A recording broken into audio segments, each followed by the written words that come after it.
Hello, friends. It's April Fool's Day, which reminds me of St. Paul saying that the message about the cross is foolishness.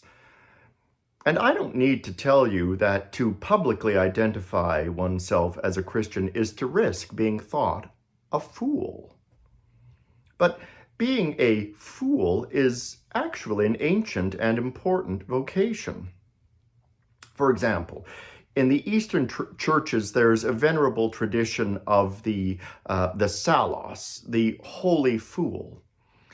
These holy fools were men who practiced a particular form of asceticism in which they presented themselves as madmen, often walking naked through the streets of towns and cities while engaging in peculiar behavior.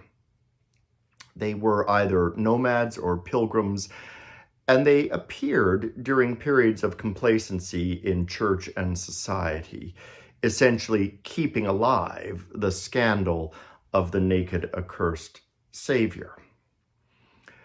What's more, these holy fools weren't content with some nascent type of social work, but identified themselves completely with the wretched of the earth and saw Christ in beggars, lepers, prisoners, and particularly in the mental and moral outcasts whose behavior made them intolerable to conventional society and to the comfortably devout and pious. Not surprisingly, the Salos was a scandal and offense to respectable people and to conventional religion, too. One of the earliest depictions of Jesus' crucifixion shows him with the head of an ass. It's an image no doubt inspired by Paul's description of the cross as foolishness. But it's not just the cross which is foolishness. Jesus' whole life was, in some sense, supremely foolish. When you think about it by worldly standards, Jesus is a fool. In his solidarity with outcasts, in his extreme demands, his polemics against both the rich and powerful, his death as a rebel and criminal, Christ was a fool.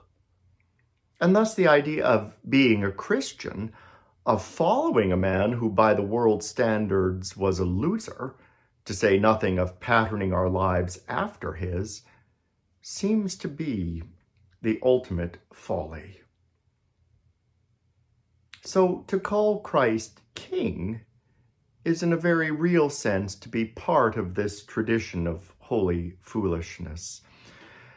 For just as he doesn't square with people's notions of what a king should be, because a king, they reckon, should be surrounded by all the apparatus of royal prestige and power, not by a ragtag bunch of humble people of no consequence.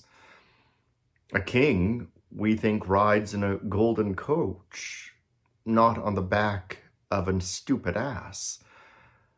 A king, we reckon, fights to hold on to his power, not willingly give it away.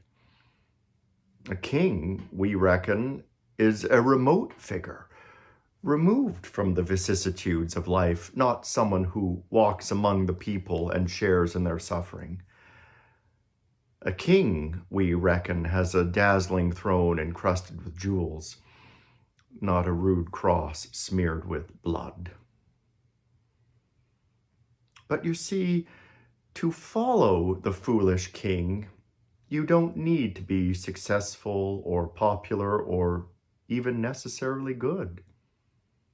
To follow the foolish king, what you need to do is lose yourself and put your life into his pierced hands. I suppose we could say that to follow the foolish king is the supreme folly. All of which is to say that to follow him is the wisest thing we could ever do. Have a wonderful day, friends.